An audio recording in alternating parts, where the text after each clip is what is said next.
Good afternoon, everyone.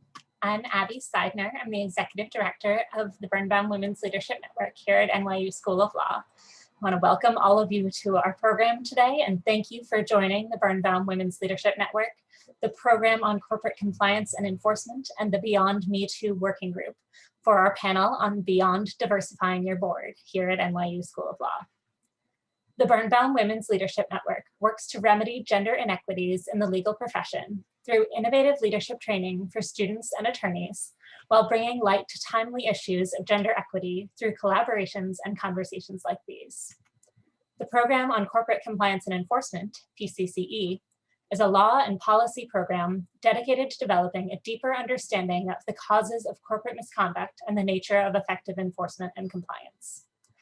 Through practical discourse and legal scholarship, PCCE seeks to help shape optimal enforcement policy, guide firms in developing more effective and robust compliance programs, and enhance education in the fields of corporate compliance and enforcement. The Beyond Me Too working group on corporate governance, compliance, and risk is a law and research working group that seeks to identify the root causes of workplace harassment, discrimination, and misconduct, and build on the insights gained through the Me Too movement. They also help create optimal corporate compliance and management structures to prevent workplace misconduct and abuses of power. And the Beyond Me Too working group, myself and Executive Director of PCCE, Allison Cooley, are proud members, and the working group actually grew out of a panel like this that was hosted by PCCE a year or so ago.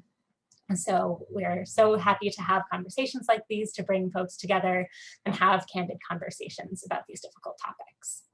So we're so grateful to all our co-sponsors and to our moderator and panelists for joining us today. Before I turn it over for introductions, a few logistics. This event has been approved for New York State CLE credit in areas of professional practice. For those seeking CLE credit today, please record all CLE attendance codes that will be announced during the program. To earn credit, attendees seeking CLE will need to enter any codes announced into the attorney affirmation form, which we'll send out after the program. So please keep an eye on your email. We would love to answer your questions throughout the panel today, so please submit questions via the Q&A box on your screen and we'll get to as many as we can. Now I'm pleased to introduce our moderator. Allison Cooley is the Executive Director of the Program on Corporate Compliance and Enforcement and an adjunct professor of law at NYU, where she teaches courses on corporate and white-collar crime and sentencing. Prior to joining PCCE, she served as an assistant U.S. attorney in the U.S. Attorney's Office for the Eastern District of New York, most recently as Deputy Chief of the Business and Securities Fraud Section. She also worked at Davis Polk & Wardwell and clerked on the Second Circuit for Judge Barrington D. Parker Jr. and in the Eastern District for Judge John Gleeson. She also earned her JD and her BA from Yale. So without further ado, we'll turn it over to her to get us started. Thanks, Allison. Thank you so much, Abby. It was such a kind introduction. Good afternoon, everyone, and thank you so much for joining us today. I am honored to be in the company of three extraordinary and prolific panelists with extensive experience both serving on and studying corporate boards. In today's discussion, we will address both the progress that has been made in the past few years to advance diversity, equity, and inclusion on corporate boards, the gaps in those initiatives, the challenges that still persist, and practical advice for board members seeking to make an impact in their role as director, both with respect to DEI and more broadly at their corporations. I will now briefly introduce our distinguished panelists, and in the interest of time, I won't come close to doing justice to all of their accomplishments and past positions. I'll start with Terry McClure, who is a board member of GMS Incorporated, JetBlue, Lennar Corporation, and Fluor Inc., and previously a member of the Executive Management Committee of UPS, along with several other senior roles she served before that, including General Counsel and Chief Human Resources Officer at UPS. Professor Lisa Fairfax is the Alexander Hamilton Professor of Business Law and Director of the GW Corporate Law and Governance Initiative at George Washington University Law School. She's a member of the advisory group for the ALI Restatement of Law on Corporate Governance. She's the chair of the board of Georgetown Day School, and a board member of Direct Women, which promotes board diversity by identifying and supporting qualified women attorneys to serve as board candidates. And finally, she is a former member of the SEC's Investor Advisory Committee and FINRA's National Adjudicatory Council and NASDAQ Market Regulation Committee. And finally, we're lucky to have with us Myrna Soto, who is a board member of Consumers Energy, Spirit Airlines, Popular Inc., which includes Banco Popular and Popular Bank, and Ginger. And she's previously the Chief Strategy and Trust Officer at ForcePoint and the Chief Information Security Officer for Comcast. Welcome to all of you, and thank you so much for joining us. So I'll start with a few questions that I wanted to ask all of you. And I'll note again, as Abby said, everyone who's listening and watching, please feel free to submit your questions throughout the panel in the Q&A box, and we will try to get to them throughout. We'll also save some time at the very end of the panel discussion for questions, so feel free to ask them at the end as well. So we are in the midst of an ever-accelerating movement in the United States to promote and even mandate diversity on the boards of publicly traded companies.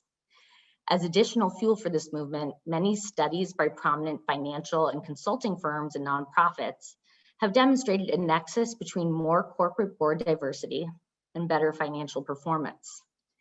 Carlyle Group, for example, has observed that its portfolio companies that had 2 or more diverse directors, defined as female, Black, Latinx, or Asian, had on average earnings growth of 12.3% over the previous 3 years, compared to 0.5% among portfolio companies with no diverse directors.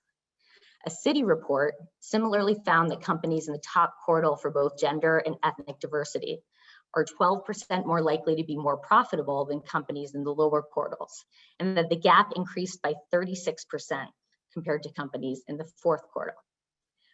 Why is there a correlation between increased diversity on boards and profitability? And I thought we would start with Myrna on this question. Well, first off, thank you for having me and having us. I'm honored to be participating in this panel with these 2 ladies and the entire program. So thank you again for the invitation. But to answer your question, it may sound incredibly elementary and logical, but the reason why it's so important and why you have these profitability metrics that are associated with the diversity in the boardroom, because we are finally representing the consumer. We're finally representing the perspectives of those that we are providing goods, services, depending on the industry, where we're actually having a very collaborative and strategic discussion about the customer experience, about the strategy of products, everything from marketing to sales to ethical responsibilities for different populations and things of that nature. I think it's, I hate to say this so simply, but it's just obvious that we're impacting the customer base, and in turn, we're allowing for companies to be much more mindful in how they're approaching their customer base, and resulting in much more effectiveness, profitability, et cetera.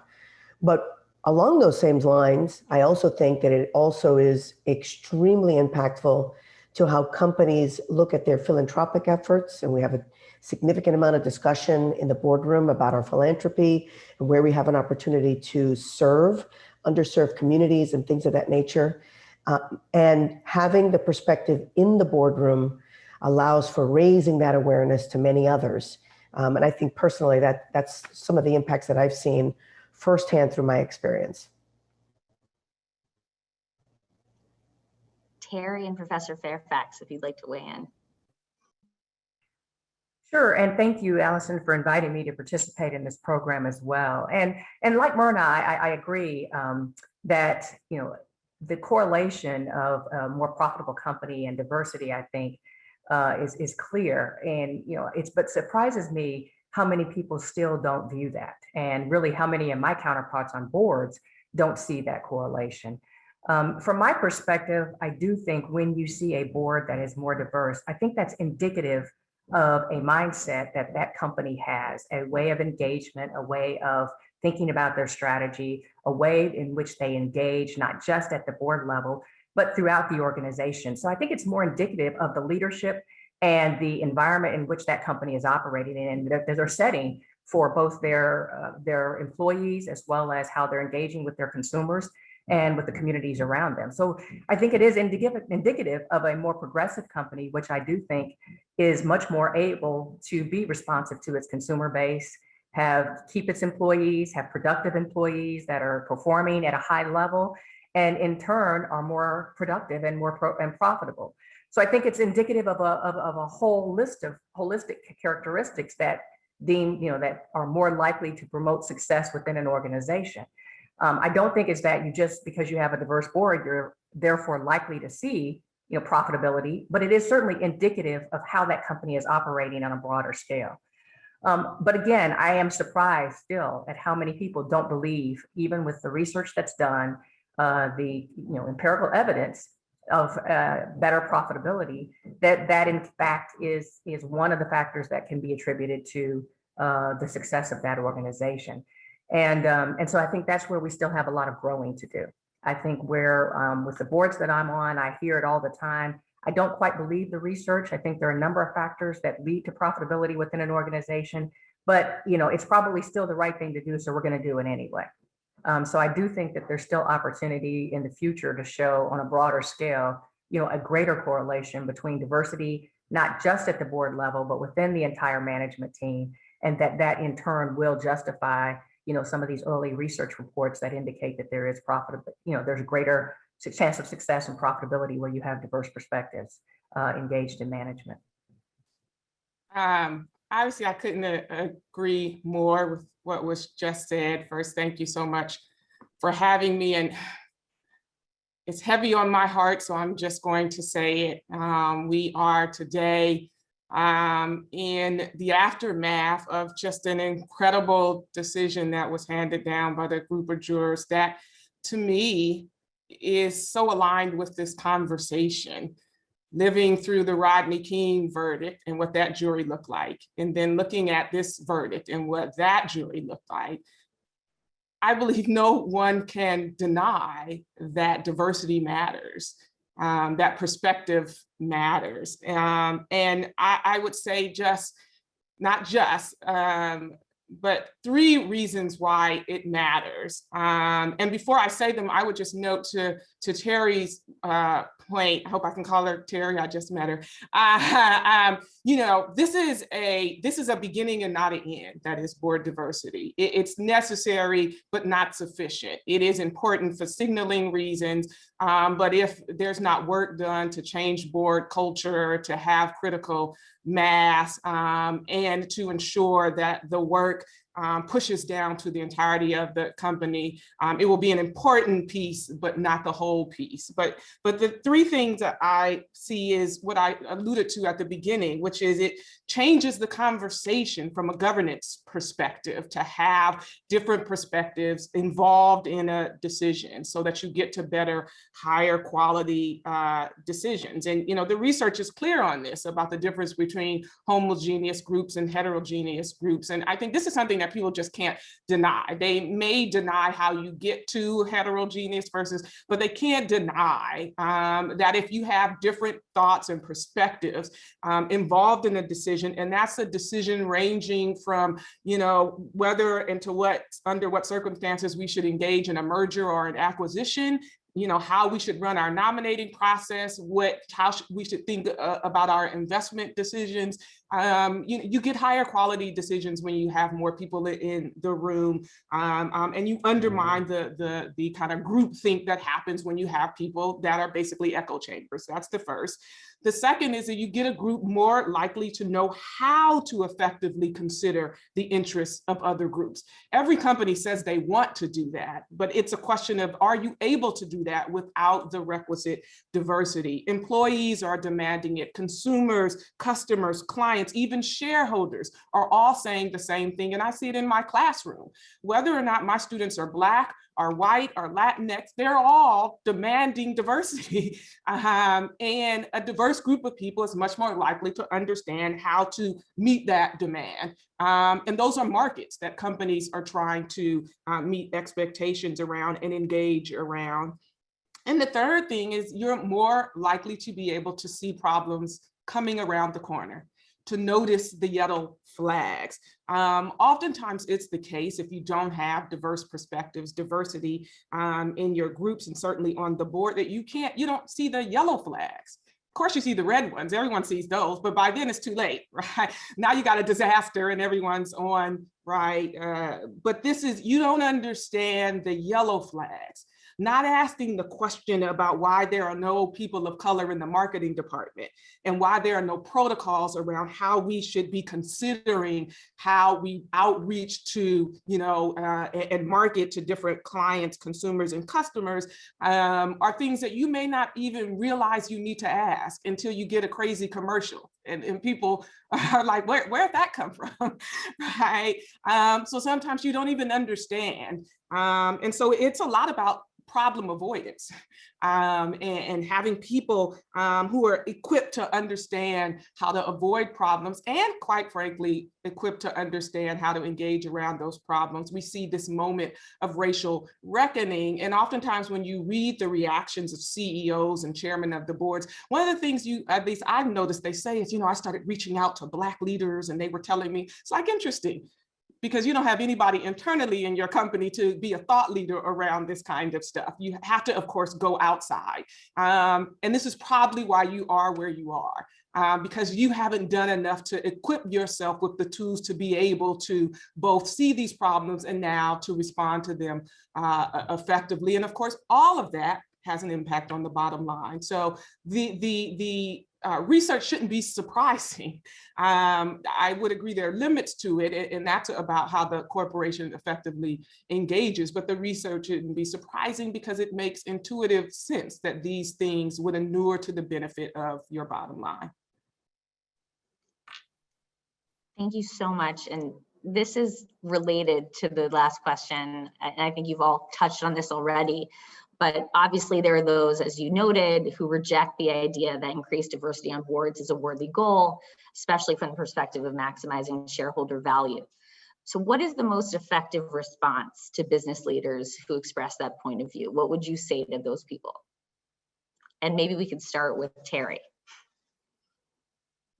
Yeah, no, I think what Lisa, professor, said is right on target. And number one, I think there is an expectation, and I think that expectation has certainly increased in the last couple of years from a stakeholder perspective.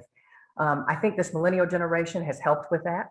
There's clearly an expectation on the youth, the people moving into the workforce now early in their career, that the companies that they work for be more expressive and more determined, more specific about the values that they support and their stance on social justice issues, as well as environmental issues and other things that matter to younger generations.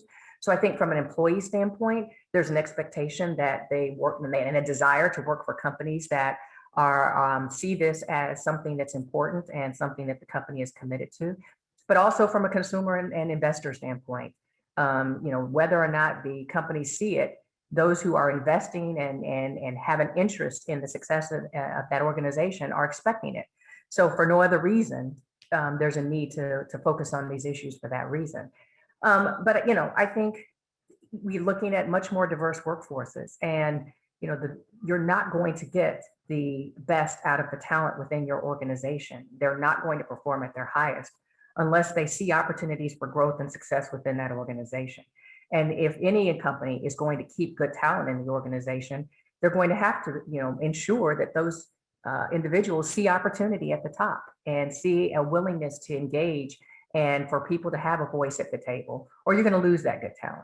So, I do think that there are a number of reasons why this has to be an important issue, even if we aren't convinced that it drops to profitability. But I agree that we should be convinced of that because the evidence is just so clear.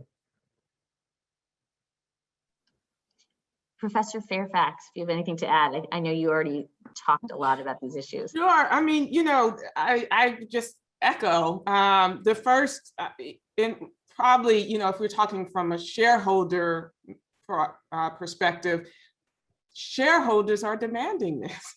a growing number of shareholders and your top shareholders, right, your top asset managers who are managing trillions of dollars are demanding this, and shareholders have increasingly gained power within the last decade. So as a corporation, I would ask you, what is the risk of ignoring the demands of your shareholders, right, who are saying that they believe diversity is important to the corporation's long-term health? So I think that's the first thing. The second is, I actually would say, and actually the research isn't on your side. Not only the research that is suggesting there's a correlation between diversity and value maximization, but also the fact that there's actually no research on the other side. Like, where is the research to suggest that homogeneous groups, that homogeneous boards, right, maximize value? It doesn't exist. No one has asked for it, of course, and it just doesn't exist. The third thing is, I actually say it's a risk management proposition. Where is the risk assessment around ignoring these studies, right? We in the business world will often do things when there's kind of small percentages of payout, right? And in this case, there's so much evidence, right? So you ignore that evidence at your peril. And then the talent issue is just so important to keep in mind. I mean, the numbers aren't on your side, I would say. The workforce is changing, and that's going to impact everything. And as a corporation engaged in human capital management and long-term strategic planning, who plans by ignoring a significant portion of the market? Like, no one would decide at the outset, we want to acquire a business, whatever, a cupcake business, but we're going to start our engagement efforts by ignoring 50, 60% of the market. We're going to start with the tunnel vision where we say we're going to laser focus on, a certain segment of the population. That's what boards have been doing. That's what companies have been doing. And it doesn't make sense. And it doesn't make sense as a long-term sustainability strategic plan. And so for nothing else, and it doesn't make sense, you should not, there is risk associated with ignoring that population, ignoring that talent pool, closing off those opportunities. And that to me is something that a corporation should not be willing and probably breach their fiduciary duty if they decide that's the strategy they're going to employ. Myrna. Yeah, I have so much that I want to just echo here. So thank you for the opportunity to do so. First and foremost, on the talent front, that is a legitimate implication of what is and is not happening in the boardroom. And when we speak of the boardroom, and I know the other panelists have mentioned this, but I want to echo it, it's not only who's representing in the boardroom, but it's a direct correlation to what that executive management team will end up looking like and how the succession planning for key roles will look like. I mean, I've had so many people in my network that'll reach out to me and say, I'm considering a role with fill in the blank company. But I took a look at their website, I looked at their investor relations site, and I don't see anybody that looks like me. Mm-hmm. What's your advice? And of course, I'm advising depending on a number of different elements of criteria, but we do have a generational change that's happening. People are very focused on their value correlation. Do my values correlate with the people that are leading this company, with the mission of the company? And those are all very indicative of what's already been said about how can you ignore this? This is a direct correlation to efficacy, being profitable, providing for your shareholders, providing for your customers, all the way down the line. But I also think that there's a human element here that we are currently compressing. And it's the human element of change, right? So you've got years and years and decades of these boardrooms that have all looked the same. You'll look at pages and you're like, same. They've all looked the same for many, many years. Many of these boards, and I will, speak about some of the boards that I serve on, where we've made a very deliberate effort to put in best practices and guidelines around things like term limits, age limits. Why do we do that? We do that because we need an opportunity to refresh, and that refreshment has to happen. There's a research study regarding the number of board seats and the amount of turnover in those board seats and how incredibly difficult it is for us to move the needle because the number of seats that are opening up are so small. So that's just another, item where responsible boardrooms, responsible board members, those that serve and chair nom and gov committees for their boards, are pushing for these type of things so that we look at what is our opportunity to refresh. Those that are ignoring or choose to try to ignore the value and the reason and the rationale why diversity needs to happen, is they're fearful of change. They're fearful of the unknown. They don't know. Why would we do that? We're fine just the way we are. And it's not until, and I know some of the panelists have different perspectives on this, but it's not until it's experienced. When you have that conversation, when you have that risk conversation, and yes, the yellow flags are identified, and you say, well, have you considered the following? Because in my experience, this community will react this way. Or have you considered how insensitive that is to that community or that community? It's amazing. Sometimes they just look at you and they go, would have never thought of that. Would have never thought of that. Thank you for bringing that up. And that's really, again, as simple as it may sound, the value of bringing that diverse perspective to the boardroom. And diversity for our conversations today is about underrepresented communities, people of color, women, the gender diversity in the boardroom, but it's also the skill set diversity. Very often I've looked throughout my career at boards and board composition, and they're all former CEOs. Well, how about marketing? How about legal? How about HR? How about all the things that make a business operate and become effective and profitable? And then last but not least, and I don't want to steal the thunder of some of the other questions, but some of the mechanisms that are coming to bear, whether we like the way that they're coming to bear or not, are all well intended to move that needle. And I personally am very proud of the fact that many of the institutional investors are putting down the gauntlet and saying, I will vote against you if you do not. I will not recommend your proposal if you do not, as an example. And even in earlier stage companies, I happen to be a venture capital investor and advise a number of mid-stage private companies, is that the banking community is saying, I will not take you to an IPO if you do not have a diverse representation in your boardroom. So I think that those are things that are well-intended, are going to move the needle. Obviously, we want the reception and the reaction to be genuine. We want the reception and the reaction and embracing the change to be mindful, but we need to have these mechanisms to kind of force the envelope forward. Allison, one thing about what Myrna and Lisa have said that I think it's worth noting is you see early advances in consumer companies. Because they do, there is definitely a sensitivity to the marketplace and an expectation that the management team, the board, be more representative of the consumers or the clients of that particular business. I think where you see less of a movement in the area is around those B2B businesses, industrials, where you don't have that consumer push and that consumer visibility to how that board looks and what the management team looks like. And, that's where I'm starting, I'm hopeful, but I'm starting to see a little bit more movement more recently. And I do think that's where the investor stakeholder engagement, the ESG perspective, the broader look of the role and responsibility of business in the broader society, I think that's where we're going to make a difference for those types of businesses, because they don't have that sort of external consumer pressure. And in many of those businesses, you don't have the level of diversity that you do in consumer-facing companies.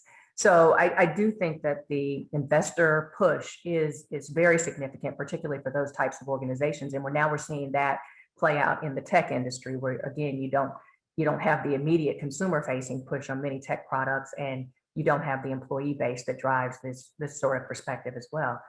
I think the other point that I think Myrna made, having the voice on the boardroom does allow people to share a different perspective. But until you have an echo chamber on the board, until you have more than one voice, it's very easy for that perspective to be overlooked. For many years, I was the only African-American, the only woman, the only both on the boards. And you can raise those issues and they'll say, oh yeah, that's nice. And then they continue to move on. But when you have others, echoing that sentiment and, and I'm sure Myrna can say, there's a lot of work that has to be done outside of the boardroom so that when you get in the boardroom, you have allies that are willing to back the comment or the statement and echo it and high five it, so to speak, before, quite frankly, the companies really take those kinds of statements seriously. So it's not enough just to have one on the board. And I think that's the thing that some companies are missing the point. I'm sure the professor can tell us there's a lot of research that says until you have 3 women on the board, they don't hear the woman's voice. Well, it's the same with diverse candidates. Sometimes you have to have more than one in order for that voice to be heard. And so I don't think we can let companies off by just saying we've got one of each on the board and expect that to be representative of a particular point of view or perspective. I mean, I would just jump in here to say, absolutely. It's clear that, sometimes I think the reason why the research may be murky around whether or not diversity has an impact is this point that Terry raised. Like, it's not enough to just have them. You have to be receptive and listen to their voices. You have to have a cultural shift and a power dynamics shift, right? They need to be in key positions. Are they chairing any committees, right? And there needs to be a shift with the other people on the board. We're not going to get there with diversity if the only people raising these issues, listening to these issues, pushing these issues are the diverse people in the room, right? Other people are going to have to hold water on this, because everybody should understand the value of listening to and appreciating perspectives, right? When Myrna raises the have we thought about, et cetera, that is not just I care about this particular population, I care about this company. And this company will do better if they appreciate this perspective when they engage in decision making. That's something that every board should want to take notice of and want to consider. That's every board's responsibility to get that perspective, to listen to that perspective, and to act on that perspective. And if that's not what's happening in the boardroom, you lose the value of diversity. I will say this, though, you don't get the value unless there's at least one person in the board, right? Because even one will change the conversation and the tenor of the conversation. Right.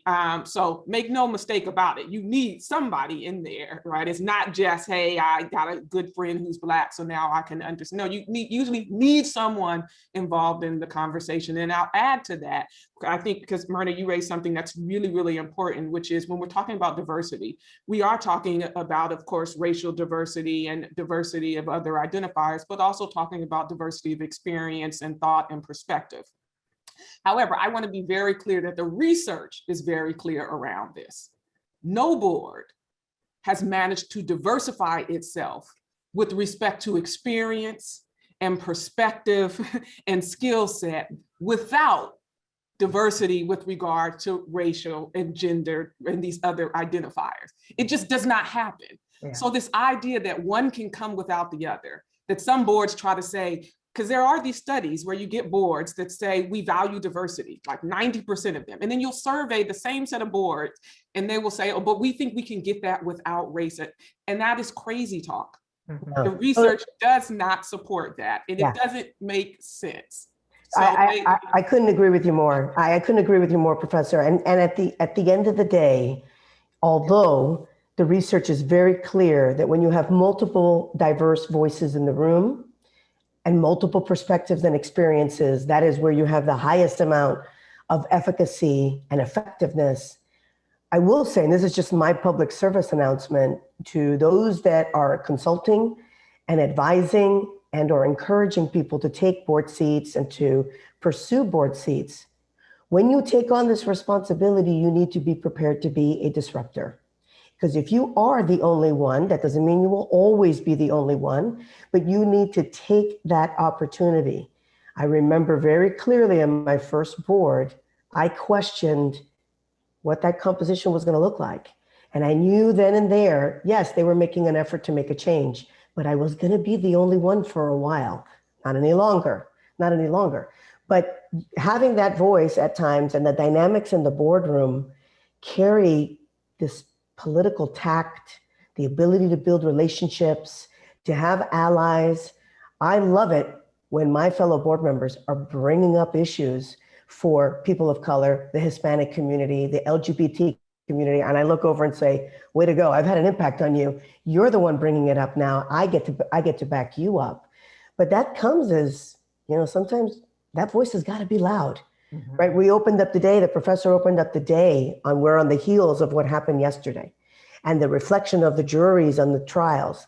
Well, that didn't come at silence. That came at having a very strong voice, being disruptive, and demanding the attention. Very similar here in the boardroom when it comes to diversity. Thank you all so much. I couldn't agree more. And I'm going to turn to one audience question, which I think opens the door to a few more kind of practical questions about how you really achieve the diversity we're talking about. So Melissa Chia asked, what's the best way for women or diverse candidates to get on such boards? Also, are there certifications or other steps candidates can take to be a more attractive board candidate? I will add to that, not to create too much of a compound question, but you've all already touched on, the underrepresentation of diverse board members in positions of leadership or in chairing committees, including the nomination committee, and in specific industries too. I know Barry Lawson Williams put out a study last year on responses of seasoned Black corporate board members. And one of, I think, the issues that was flagged there is the difficulty penetrating certain boards in certain industries, including consumer products, airlines, and tech. So that's a bunch of things all in one question. But if you have any practical advice on how you get on the board to begin with, once you're there, how you advance to a position of leadership, how you get on the nomination committee, how you're chairing that committee someday, and then also, these differences among industries and how we address that. So Allison, I'll start on that one because I think it sort of raises two issues. I think the first issue is, and it goes to Lisa's point at the start, are things changing now? Because we're having this discussion to a much larger extent than we've ever had it in the past.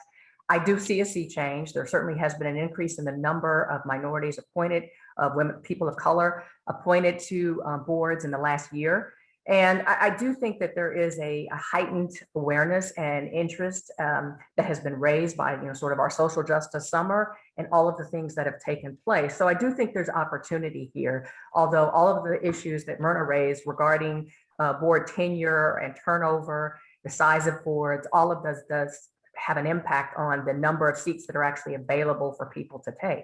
So with that said, I think, if someone wants to get on a board, it's very important that the person understand what they bring to the table.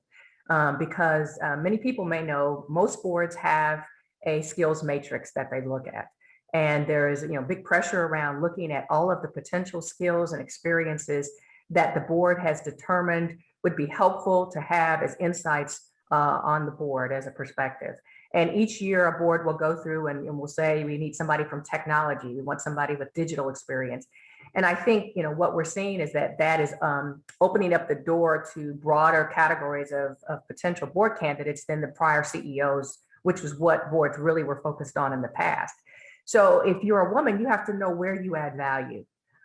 For me, my background was legal, my background was HR. And so I really crafted my bio around understanding human capital strategy, understanding governance issues. And I really focused my board discussions around those boards that had a unique need for those types of skill sets. So you have to decide, where do you think you can add the most value, shape your bio and your interactions around that value. And then it's a lot of relationship building, I hope that this will open up in the future, but right now, I would say the vast majority of board appointments are still made through relationships. Of the 4 boards that I sit on, one was made, I achieved one board through a recruiter. The other 3 were all relationships with people that I sat on the board with. They recommended me for other boards. And so networking is very important.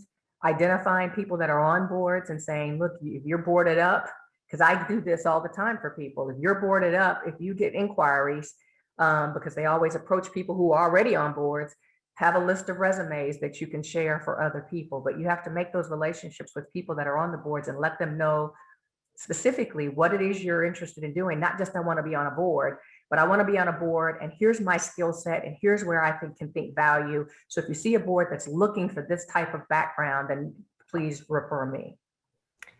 Yeah, I would, oh, I'm sorry, please. No, go ahead. I mean, I was just going to say I wouldn't agree. I mean, I couldn't agree more. I mean, number one, I'm on the board of Direct Women, which is an organization involved in helping to promote women lawyers to advance themselves onto public company boards.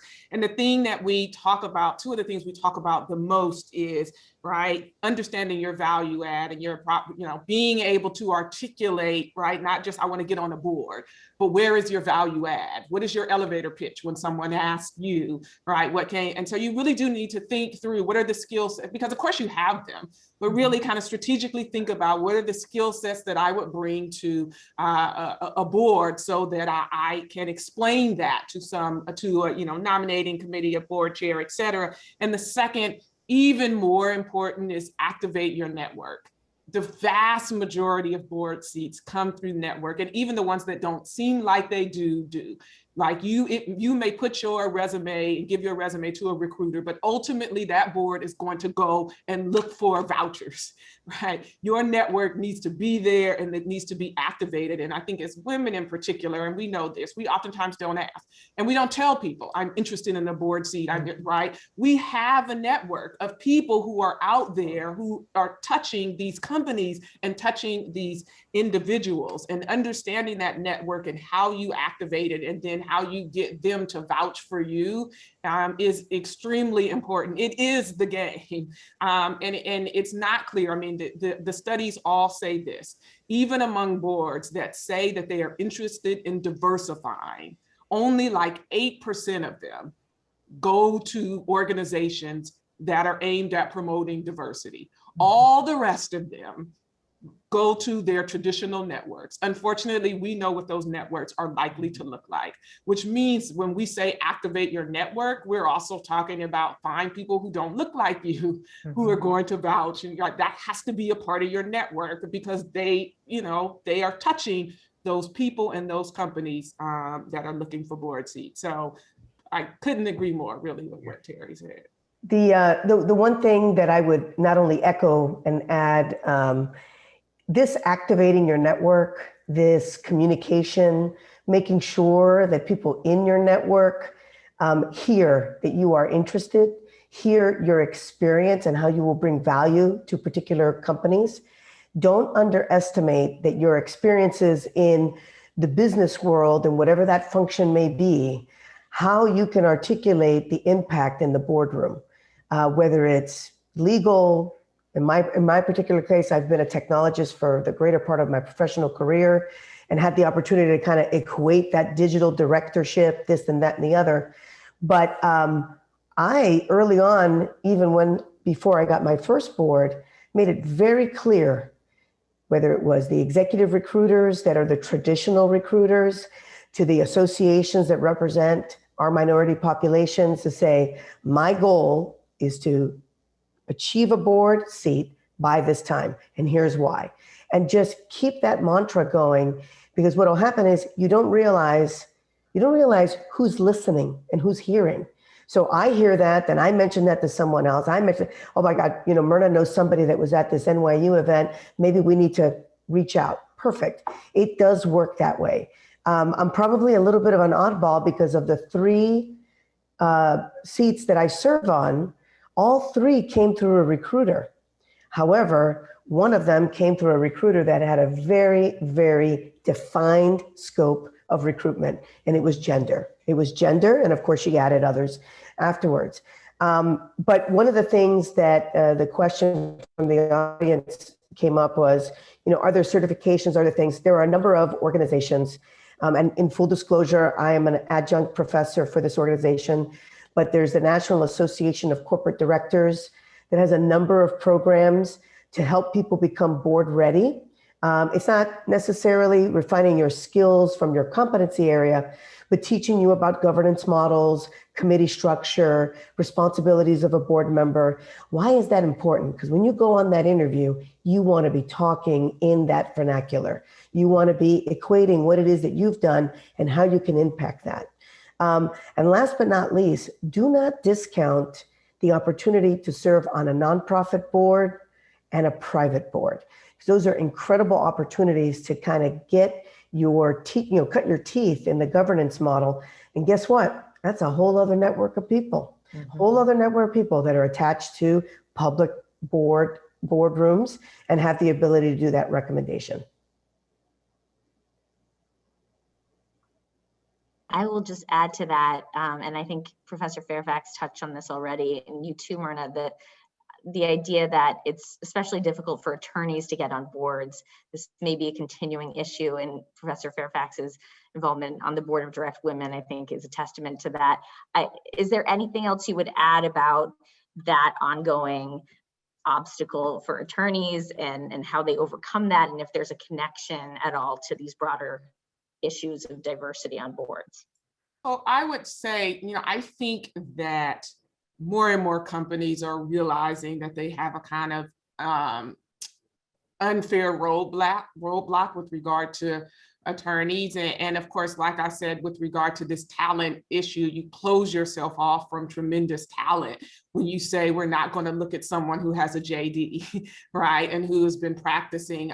I think the traditional reaction has been we already have company counsel. We don't need another counsel. And so really the issue is not about lawyers per se, but about making sure, really to Myrna's point, that you appreciate that when you go on the board, you're not acting as a lawyer.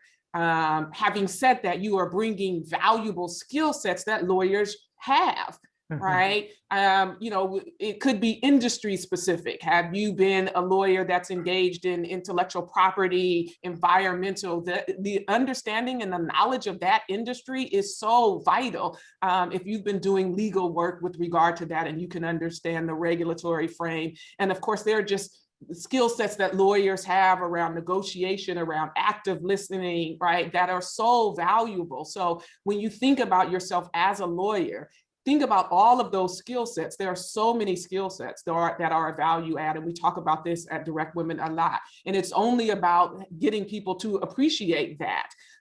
Because in fact, there are many lawyers who are also on the boards. They're just not leading with, I'm going to be your lawyer, because that's not what they're going to be. They're going to be using their skill sets that they have developed as a lawyer to bring value add to the company. Yeah, don't forget IP law, right? Patent law, intellectual property management, and I know that Terry will agree with me on this, labor relations. It's such a huge component for certain companies. Obviously, the airlines have a huge labor relations component. Yeah. So definitely, I mean, there's so many adjacencies that the scope of service can be applied very easily. Yeah, I'll just echo the other two. It's the law plus. It really is. What is your plus that distinguishes you? There are a lot of lawyers out there. So how do you distinguish yourself among the lawyers? What is the plus, whether it's industry experience or for me, I had other areas of responsibility. If you're in-house, take advantage to get operational experience, take advantage compliance or risk. And I think that's the second point would be know what companies you can add value to from a legal perspective. Going into a company that's had a recent issue, they may be more open to having lawyers on board that have helped them work through a compliance issue or a regulatory issue or an antitrust issue, but or they're getting ready to go into a major M&A transaction. So there may be stages in a company's life cycle or particular issues that the company is dealing with that may make them more open to bringing legal expertise to the board. So you just have to be thoughtful about that as you are searching and talking to companies and talking to recruiters or your network about what roles you think you can serve. So clearly the work doesn't end once a company has achieved some level of diversity on its board. What strategies work for ensuring that your voice is heard once you have joined a corporate board? I know, I think Terry, you already alluded to this idea that a lot goes on outside the boardroom. There's a lot of work done outside the boardroom. So any thoughts on that and practical advice for board members? You know, I think Myrna said earlier, you have to be willing to speak up. And I'll be honest with you, that is very challenging when you're the only one. And I do think that this sea change in social justice issues has given board members, if you're the only one or not, greater empowerment to speak up on these issues. I hear my counterparts talking now that they have a much more comfort level and are empowered to a larger degree to speak out on these issues. As Professor Fairfax said, we have investors now that are asking more. So I think, you know, you have to go in knowing and being prepared to speak up. The second thing is spend time to get to know the management team and your other board members outside of the board meeting. Board meetings are very short time periods, a day, 2 days at most. You're moving, you're in and out of meetings very quickly. They're very concerned about time because everybody's got a flight to catch at the end of the day, and you don't have the time to really engage and build relationship during those meetings. So you have to invest in building those relationships outside of the meetings, calling people, spending time with them at lunch, going and visiting the management team. I tell people all the time, if there is a CEO that's blocking access to a management team, that's a board you don't want to be on. Most CEOs who are open and are willing to have a good engagement with the board will open the doors and let the board members have reasonable access to the management team. And, you know, so you should take advantage of that and, you know when to do it, know how to do it, but it's extremely important to do that. Yeah, you know, I would echo that and say, you know, a lot of this is stuff, especially you guys are talking about being the only, and for women and people of color and other marginalized communities, you know, it's often the case that you are the only and you're used to that. So this is not an unfamiliar place to be in. And so the skill sets that got you there are the same set of skill sets that you'll use when you get to the board. You know what it is. You have to be excellent, actually, right? Do the work, be prepared, right? Do the reading, do what's necessary to show up.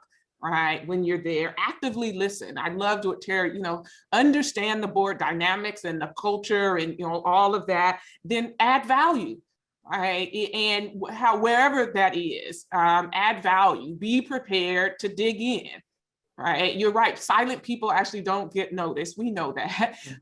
And I would say this, you don't have to always be the one, right? And you don't have to always be the one around the race stuff, right? You're there actually because you add value in so many different ways. So do that.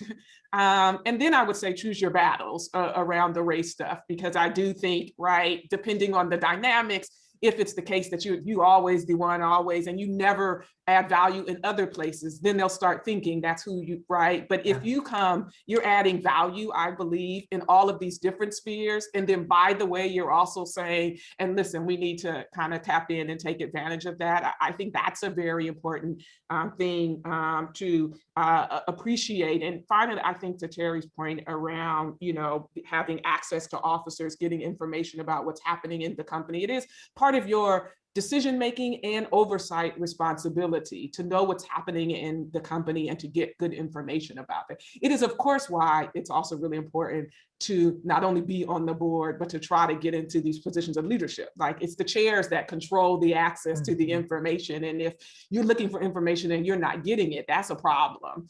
And you know, and I guess I would finally say to this, be okay with walking away. Oh, yeah. And be choosy with what you decide to do in the first place. You should, on the first end, try to understand, is this a board that's going to be receptive to me and who I want to be and how I want to show up in this? And sometimes you don't know that till you're there. And if you get there and it's not working, right, you need to be prepared to say, this is not the board for me, if they're not ready to engage me in the way I need to be engaged. Yeah, I think the professor's comments are spot on. There is a very methodical process that you have to think about yourself, and you can pick up on flags during the interview process by probing questions about the dynamics of the board, access to management, what, certain frequency of executive session, committees, committee conversations, things of that nature. And accepting a board just because you've been given the opportunity, you want to make sure it's the right one for you. At the same token, I think we've all said it in different ways, for your voice to be heard on those issues that are so galvanizing for you, it's about building credibility first. So you're not coming into the room just for that. You're coming in with that credibility, and you have the opportunity to influence when those subjects come up, when you have the opportunity to voice up, and be very careful around disenfranchising in the other way. I've seen it with some of my colleagues where we could easily over-index and forget, right? And all the women are saying the same thing, and you're like, wait a minute, okay, hold on a second. Let's make sure that we don't have group think in the opposite manner as well, because unfortunately, it now then degrades our credibility. I had a colleague of mine that served on a different board who made a comment to me and said, it drives me crazy when my other female board member and I agree on a topic, and we bring up that topic, and all the men roll their eyes. In other words, oh, here goes the ladies ganging up on us. That's not what you want, because we won't make the right inroads. That doesn't mean compromise your values, but it certainly means, let's think about how we're approaching these topics and standing our ground on what's important. But credibility is the number one, value and credibility is the number one door opener.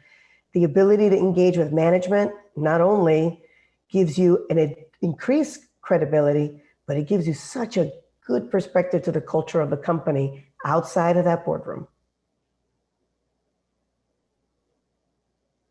This is actually perfect timing to take a very brief break for CLE. I think we're going to present the code now. Claire, if this is a good time, and I will just quickly read it for the attendees. So the CLE code for today's session is B as in boy, Y, R 214. That's B as in boy, Y, R 214. Just leave it up for a minute and then resume with the panel.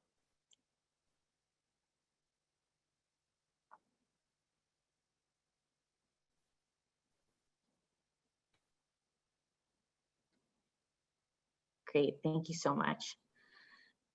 There's so much to unpack here. I mean, I can't help but ask the follow-up question, because this is, again, the study mentioned earlier by Barry Lawson Williams. I think there was one interesting takeaway that board members wished they had raised diversity and DEI initiatives earlier and more often, and that once they kind of encountered resistance, they wished they had maybe walked away sooner. This idea of walking away from a board that isn't a good fit, or that isn't really putting its money where its mouth is on these issues, I find that to be a scary proposition, just as an outsider. And I wonder what you all think of that idea. Where does the power lie in doing that? Does that disadvantage you in your career to walk away? Any thoughts you have on those issues would be yeah, I'm gonna jump in on this one, and from a couple of perspectives, and it may be obvious, but I just feel like I have to say it. As a board member, we have to remember that each individual board member is personally liable for their activities in the boardroom. Why do I mention that? At the end of the day, you do not want to be attached to a group of people that you cannot have confidence in, trust, and be able to have a degree of unification. We can agree to disagree, but then when we make a decision, we're going to support one another. We can agree to escalate challenging questions and challenging issues, but at the end of the day, we have to be unified in how we're going to approach the issues. So walking away from a board where you don't feel that you have that trust is a must. At the end of the day, you cannot be that board member that is facing a class action lawsuit and say, well, I brought it up and nobody wanted to pay attention to me. Or I brought it up and we never did anything about it, and I'm sorry that I didn't bring it up before. We are personally liable for what we do. how we act, how we vote, yes, collectively, but we still need to have that trust factor. I actually would be very impressed by a candidate that, appropriately is able to articulate that that board was not a good fit for them and articulate the reason why that board was not a good fit for them. And that in turn would make that board member quite attractive to me because it tells me that I know that person is not going to compromise their values, that they're going to guide themselves with the duty of care that is expected from a board member. But again, I opened up the conversation talking about people that have served in boards for very, very long times, long tenure, not really embracing change. This is where we have the little bit of the challenge where they won't step away. They will hold on. They will stay. And they believe that stepping away would be detrimental to their professional board career. It's all in the manner and how it's handled, of course. But I definitely think that that has to be like a number one values principle. If you don't have that trust, you shouldn't be on that board. I love that Myrna raised the legal stuff. I feel like, oh, such a great, this is what I teach all day, that you have an obligation, a fiduciary duty to ask these questions. And the actually worst thing that you can do is to raise it and not respond appropriately, right? That's the thing that's most likely to get you in trouble as soon as somebody goes and back and find the minutes to this thing that you raised and then, didn't appropriately follow up. So you absolutely have an obligation to make sure, and that doesn't mean, because I agree with Myrna, it's boards, even though they vote sometimes, it's a consensus. And that's how they operate and that's how they want to operate. And, so you got to understand and know the culture with respect to that. But part of that consensus should be your value add. And if you feel like that's being consistently ignored, then that's not a place or a company that you want to be in, because they're probably headed in the wrong direction. And sooner or later, it's going to come back in a way that's problematic. And I would also just add, because Allison, you were saying something about people wishing they asked these questions earlier. And it really is the value add of a diverse board, and certainly a value add of any board member cognizant of the importance of these issues to their broader company, to be asking these strategic questions, right? The board isn't everywhere and can't do everything.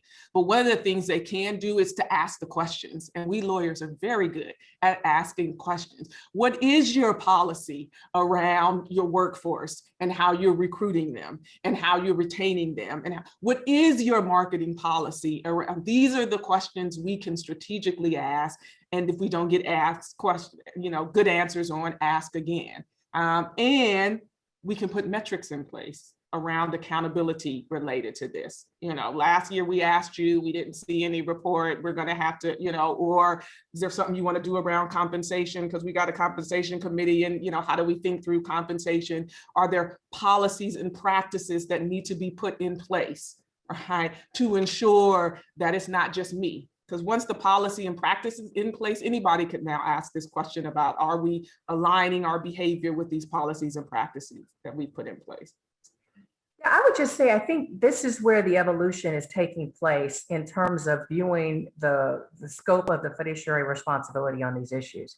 Because it's one thing to say, yes, there's liability associated with wrongdoing when a company is practicing and is engaged in policies and procedures that discriminate or in some way violate the law or a regulation. That's clear. You cannot be in a position, and you want to ensure that the company is not engaging in that manner. That's always been a board member's role. What's different now is this broader discussion around diversity, inclusion, and equity, which is not a legal issue. There's not a legal law that requires this within an organization. And quite frankly, this was a discussion that many boards were not involved in until quite recently. I would certainly go to a board meeting and see diversity numbers. What is the representation of the workforce? What is the EEO1? We'd get a legal report on discrimination claims and things of that nature. Clear legal liability and risk was reviewed at the board level. And we might get, once a year or something, a general presentation about the company's view on diversity and inclusion. But you didn't see that as part of the board's fiduciary responsibility to ensure that the company was actually making advances from an equity and inclusion standpoint. It was merely more from a legal liability standpoint, a prevention of risk, limitation of class action, where you saw the focus. So I think there's been now, as a result of this last 2 years, I do think that you see boards much more engaged in the broader discussion about equity, inclusion, and diversity. And that's where I think it becomes important as to what stakeholders are asking for. Are stakeholders just looking for representation, or they're looking for the board's role in terms of improving equity and inclusion on a broader scale, both within the company and within the consumer base and within the communities in which the company operates. That to me is a little broader view of what a board's responsibility is. So it was easy to walk away when you say a company's engaged in illegal activity or not adhering to the rules, from a legal standpoint. It's harder to say when it's the right time to walk away when you're having a discussion of an issue that's very hard to move on a dime. When you're talking about moving the culture of an organization, when you're talking about broadening inclusion and diversity, I think we're at that point now, and boards are now being held responsible for that, but that was not always the case. So I think if we can say that there's a good thing that has come about as a result of this last year, instead of just the representation on the boards, all 4 of my boards now have diversity and inclusion committees, which now include board members, which we're having those regular reports. We're hearing more about the experience of employees within the organization. That did not occur prior to a couple of years before this last, our social justice summer. So I do think that that's changing, and there'll be a higher level of accountability and a broader view of the fiduciary responsibility as a result of some of the things that we've seen happen in our society in the last couple of years. I'm going to shift gears quickly. I know we have limited time left, and just touch on briefly California's recent legislation and the idea of quotas, both in terms of female directors and directors from underrepresented communities. Just wanted to ask you for your opinions on these new laws and the idea of quotas in general. Could they backfire or set us back? Could they lead to tokenization on boards? And how do we, prevent those kinds of adverse outcomes? So here's the deal. California's law works. I mean, what do I mean by that? Since the law was enacted, California has the highest percentage of women on its boards. California has the highest in total number of women on their boards. California has the highest number of companies with women on their boards and the highest number of increase from year over year, right? From 2019 to 2020, for example, California added 113 women onto California Incorporated boards. The next state with the highest add was New York at 34. So that's the facts on the ground. And not only that, California has the highest percentage of companies with more than one woman on the board. So the highest percentage of companies that have reached that kind of 20% threshold in terms of gender diversity. And it's hard to imagine that once those changes happen, that companies will be able to roll back in effectively. Right. So when we think about kind of then what's the next move? And I'm thinking, is the next move going to be 10 years from now, they're going to get rid of the women? And it's hard to imagine that once the women have arrived, that they're going to be able to pull back on that. So it has clearly had an impact. So you're asking, like, how do we prevent the token? Actually, the benefit of a law like that requires more than one is the more than one. Right, which goes to Terry and Marina's point about having critical mass in the culture, and right, is that they are saying you need more than one, and quite frankly, mirroring to Terry's point, what institutions have been asking for, which is, BlackRock saying more than one. So I guess I'm pushing back on the back. I understand there will be legal challenges, and there have been, of course. And I understand that there will be people who don't think it's the right thing to do, but I would also say that it actually works. And so I think it is a both and. I don't think that because I think that the mere fact that the law was enacted had a huge impact on what companies did, both in California and in other places. And we can certainly try other things, but there is that. I have to, I've got to agree, and I've got a teeny counterpoint, but I agree. Laws work. Right? The American Disabilities Act works. All these things work. And if California is, and has been able to kind of move that movement forward, great. But I much rather prefer that those movements are at a national level, not at a state level. And whether it be the indexes that list these companies, not too long ago, the NASDAQ went out and declared and said, here's what we want, here's what we're going to be looking for. They got a lot of backlash about that. And to this day, I'm like, I don't understand it. All the research, all the reasons, all the things that we need to do. I think there is this misnomer that has plagued diversity, equality, and inclusion efforts, even from hiring practices, that people hear that and they automatically think that we're going to appoint unqualified people. No, that's not what we're going to do. There's still qualified individuals. And this constant, we can't find the talent. Well, you're not looking in the right place. That's number one. Or you're not giving that talent an opportunity. You could tell I'm on my soapbox here. I get extremely frustrated at that type of commentary. And unfortunately, it takes a law like California, it takes a state like California to initiate a law like that and move the envelope and have the credibility and the results to kind of continue that domino effect. But I'd love to see the NASDAQ, the NYSE, and a national movement to say, here's what we're going to do. There's a reason why over the pond in the UK, they don't have this issue. They don't see this as an issue. They don't see it as an issue from a legal perspective. Yeah. I mean, there's still companies that need to be represented, but they're not adverse to saying we need to have X number of people on our board that represent the following: gender equality, minority equality, etc. It just drives me insane. I hate for it to be an enforcement action. That's my issue. I want it, obviously, as the idealist and the optimist that I am at heart, I want it to come from the greater good, not because the law told me to. Yeah. See, I agree with you there, and even more. You would think I would love for the companies to act, and so that the law wouldn't be required, as Myrna said. It would be great if they took it upon themselves to correct this issue.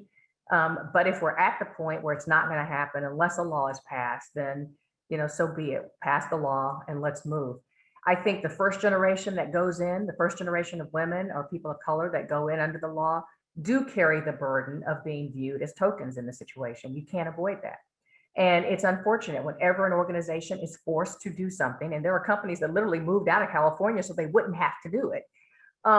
The people that are going in, you have to kind of carry that burden of being viewed as not being in the role because of your unique skill sets, talents, and capabilities, but being there because a law was passed that required them to sit you in the seat.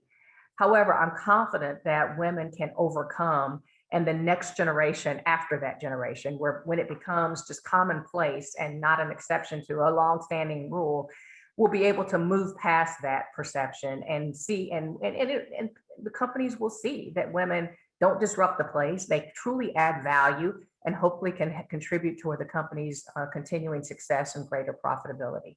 But I just hate the fact that we've gotten to the point where that's necessary in order for us to make movement in this area. I mean, can I just add, because I absolutely agree with that. And, and wish that companies would just do it voluntarily. And that's, of course, what a lot say we want the voluntary, but as a scholar who studied this for a very long time, the voluntary thing simply wasn't working. And I guess I would also say this: in business, we have goals. No business person says, right, my goal this year is to make more money, right?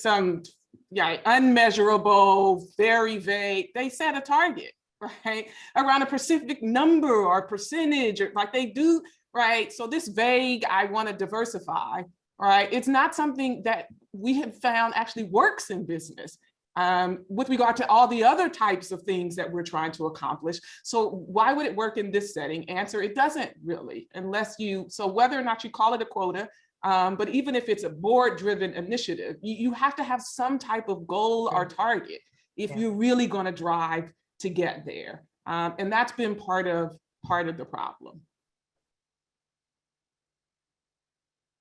Couldn't agree more. I can't believe we're already at 1:16. We have so many great questions in the queue, and I'm so sorry we weren't able to get to them. I have to thank our phenomenal panelists, Terry, Myrna, and Professor Fairfax, Abby, and all of our co-hosts and everyone who helped us today to make this actually happen. And I'll just note that the Beyond Me Too working group, we plan to have a part 2 to this discussion. I mean, I really think we could keep going for another hour or two. I would like to, but I won't subject everyone to that, and especially our panelists who have very busy schedules. But I will say, I'm going to put in the chat, if you'd like to sign up for the Beyond Me Too working group's mailing list, so you're notified about that future event. There's a Gmail email address I just put in the chat that you can email to get added to that list. Thank you so much again, Terry, Professor Fairfax, and Myrna. This was such an honor to be in conversation with you on this really important topic. And thank you everyone for attending. We really appreciate your questions and attention. So thank you so much, everyone, and have a great rest of your day. Thank you. Thank you. Thank you.